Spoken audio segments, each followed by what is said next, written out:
Hello everyone, welcome to Nanometer classes. तो बच्चों, आप सब लोग कैसे हैं? उम्मीद करती हूँ आप सब लोग बहुत अच्छे होंगे। और एक आप सब लोगों के लिए न्यूज़ है, वो क्या है कि बोर्ड की डेटशीट आ चुकी है। आप सब लोग वेबसाइट पे जाएं और देखें, सीबीएसई की 10th और 12th दोनों की डेटशीट रिलीज हो गई है। आप लोगों के फरवरी में एग्जाम स्टार्ट है। 27 फरवरी को पहला पेपर है इंग्लिश का। ओके, तो आप लोग अब अपने एग्जाम्स की प्रिपरेशन बहुत अच्छे से करें। और इस मार्च में मैथ्स का पेपर है, तब तक हमारा सिलेबस भी कंप्लीट हो जाएगा और उम्मीद करती हूँ रिवीजन भी कर लेंगे। तो चलिए बच्चों, हमने लास्ट वीडियो तक डिस्कस कर लिया था, सर्कल्स चैप्टर हमने कंप्लीट करा था। और सर्कल्स के बाद बीच में चैप्टर में रेटिंग मांगी थी, जिसमें पोल में डाला था, तो उसमें एपी और सर्कल्स की डिमांड थी। तो पहले सर्कल्स की डिमांड ज्यादा थी, तो हमने सर्कल्स कंप्लीट करा है। तो आज हम लोग अरिथमेटिक प्रोग्रेशन स्टार्ट करने जा रहे हैं। बहुत इजी चैप्टर है 10th क्लास का। तो चलिए अब हम स्टार्ट करते हैं। अरिथमेटिक प्रोग्रेशन में क्या करना है, देखिए। जैसे मैंने एक ये लाइन लिखी है 1 2 3 4 एंड सो ऑन, ये क्या है, एक हमारी एपी मैंने मानी है। ये एपी कैसे ये चेक करना है, लाइक पहली जो टर्म होती है इसमें, जो फर्स्ट ये A1 है, तो फर्स्ट टर्म है ये ए, तो ए को हम बोलते हैं फर्स्ट टर्म। अब सेकंड आता है D2, डी निकालने, सॉरी D2 कह दिया, डी निकालना है। तो डी कैसे निकलता है, A2 में से A1 माइनस करना, मतलब जो हमारी सेकंड टर्म होती है उसमें से फर्स्ट टर्म को माइनस करना। लाइक ये एपी है, फर्स्ट टर्म ये हमारी हो गई A1, फिर ये हो गया A2, फिर ये हो गया A3, ये हो गया A4 एंड सो ऑन, ये चलता रहा। तो जो ये A2 में से हम A1 को माइनस करेंगे, दिस माइनस दिस, ये होता है हमारा डी। अब ऐसे ही आप 3 में से 2 माइनस करोगे 1 आएगा, 4 में से 3 माइनस करोगे फिर 1 आएगा। तो जब ये सेम चलता है, कॉमन डिफरेंस, तो हमारी ये एपी कहलाती है। तो इसमें जो डी है कॉमन डिफरेंस, वो हमारा सब में सेम आ रहा है। वो क्या आ रहा है, 1 1 1। ठीक है, इतना सिंपल सा काम है, कुछ भी टफ नहीं था। तो ऐसे ही एपी बनती है। और अब हम कुछ क्वेश्चंस करेंगे तो उससे और क्लियर हो जाएगा क्या है। और ऐसे आपका मतलब फर्स्ट एक्सरसाइज में तो सिर्फ एपी एपी का काम है, देन ए एन वगैरह के फॉर्मूलाज हैं, तो हम वो सारे फॉर्मूला सेकंड एक्सरसाइज से डिस्कस करेंगे। अभी फिलहाल आपको फर्स्ट एक्सरसाइज का काम पढ़ना है। क्लियर? अब चलिए एक्सरसाइज जो है हमारी 5.1 पे आते हैं। फर्स्ट क्वेश्चन पे, फर्स्ट क्वेश्चन ने कहा है, in which of the following situations does the list of numbers involved make as arithmetic progression and why. आपको चेक करना है सिचुएशन के अकॉर्डिंग कि अरिथमेटिक प्रोग्रेशन है या नहीं, और है तो क्यों है। अब the taxi fare after each kilometre, जो टैक्सी का फेयर है हर किलोमीटर के बाद, जब when the fair is ₹15 for first kilometre, सबसे पहला किलोमीटर जो दिया है उसका 15 रुपीज बोला है, और जैसे जैसे हर किलोमीटर के बाद वो बढ़ता जाएगा तो वो 8 रुपए बढ़ाते चले गए। तो इसका मतलब जो फर्स्ट किलोमीटर था, टैक्सी फेयर जो फर्स्ट किलोमीटर का था, फॉर 1 किलोमीटर कितना रुपीस लगा रहे थे, वो 15 रुपीज लगा रहे थे। देन उसके बाद जैसे ही फर्स्ट 2 किलोमीटर पे आया, 2 किलोमीटर पे आया तो उन्होंने 8 रुपीज इंक्रीज कर दिया, मतलब 15 प्लस 8 इट्स 23। फिर जब 23 के बाद फिर 3 किलोमीटर हुए तो फिर 8 रुपीज और बढ़ा दिया, मतलब 23 प्लस 8 कितना आ गया, 31। फिर 4 किलोमीटर हुए तो उसमें और बढ़ गया, 31 प्लस 8 कितना हो गया, 39। तो ये बढ़ता जा रहा है। तो ये क्या बन गई, 15 23 31 39, ये बच्चा क्या आ गई, ये एपी आ गई। क्लियर हुआ? अब ऐसे ही हमारे को सेकंड क्वेश्चन करना है, सेकंड पार्ट।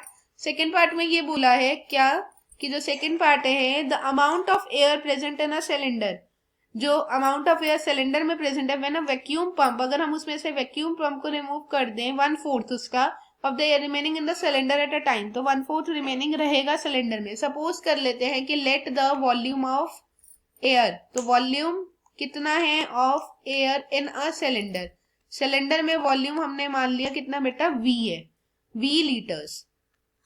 अब उसके बाद क्या हुआ, जब उसके बाद उन्होंने 1/4 उसको रिमेनिंग बचा दिया, कितना रह गया, तो हर एवरी स्ट्रोक के बाद कितना रह गया होगा, एवरी स्ट्रोक जब 1/4 रिमूव करते चले गए तो कितने में से रिमूव करा होगा, ऑब्वियसली 1 में से 1/4 रिमूव करा होगा, तो कितना रह गया, 3/4 रह गया पार्ट ऑफ एयर।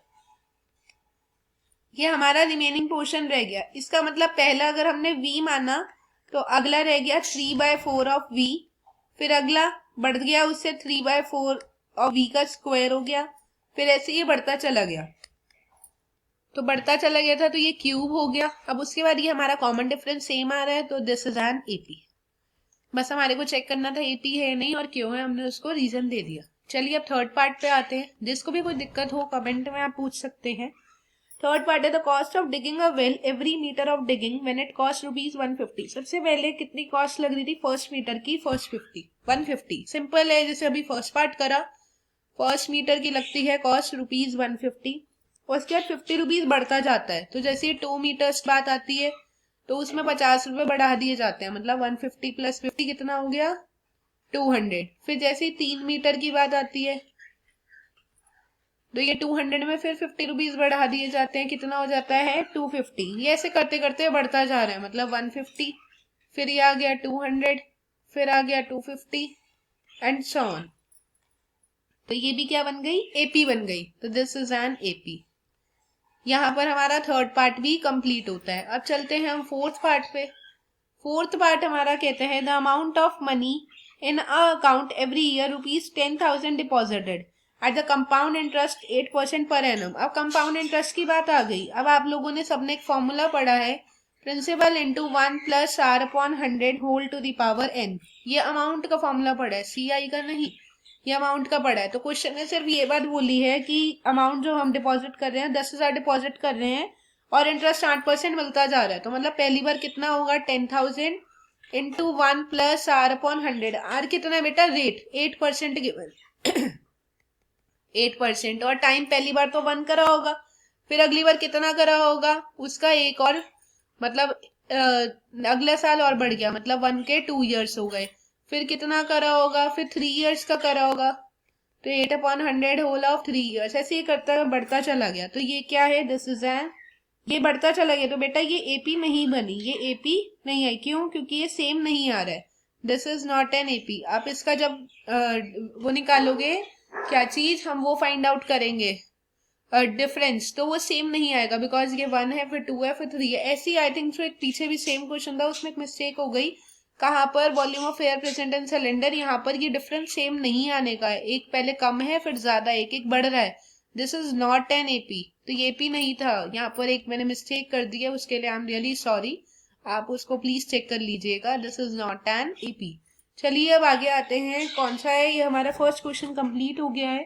अब हमने करना है नेक्स्ट क्वेश्चन, जो कि हमारा सेकंड क्वेश्चन। सेकंड क्वेश्चन में कहा है right first 4 terms of AP. First term और कॉमन डिफरेंस दे रखा है, आपको फर्स्ट 4 टर्म्स निकालनी है, मतलब A1 A2 A3 A4 A5 ऐसे निकालना है आपको। अगर हम फाइंड आउट करें फर्स्ट 4 टर्म्स, तो जो आपका A1 है वो हमारा A ही है, वो है कितना? 10। अगर A2 निकालना है तो क्या करना है? एक टर्म पहले वाली ऐड हो जाएगी, मतलब A प्लस डी।